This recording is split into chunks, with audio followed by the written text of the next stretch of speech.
And court documents in New York show the independent U.S. accounting company Mossad has severed links with the Trump organization.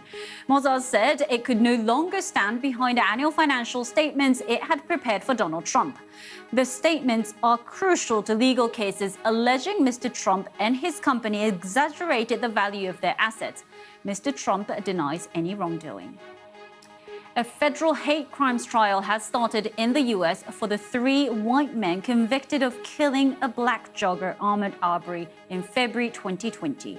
The 25-year-old was chased and then shot as he jogged through a neighborhood in southern Georgia.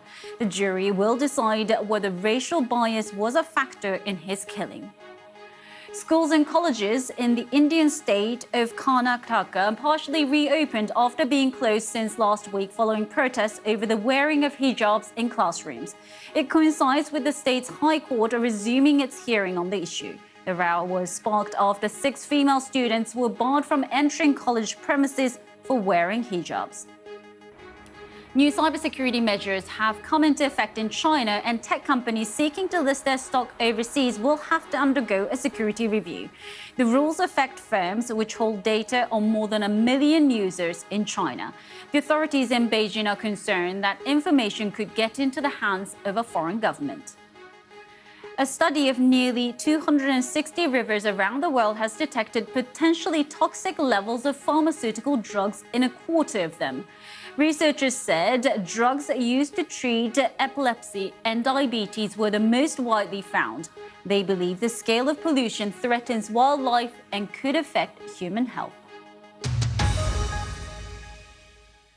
Now, the Canadian Prime Minister Justin Trudeau has invoked rarely used emergency powers to try and end protests against COVID measures. Demonstrations have taken place across the country, including this one at the busiest border crossing between the province of British Columbia and the United States. Here's some of what Mr. Trudeau said. The Emergencies Act is not something that's been used ever, but it exists for a reason.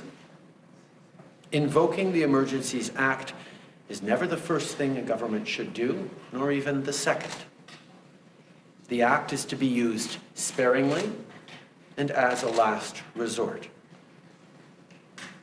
Right now, the situation requires additional tools not held by any other federal, provincial, or territorial law.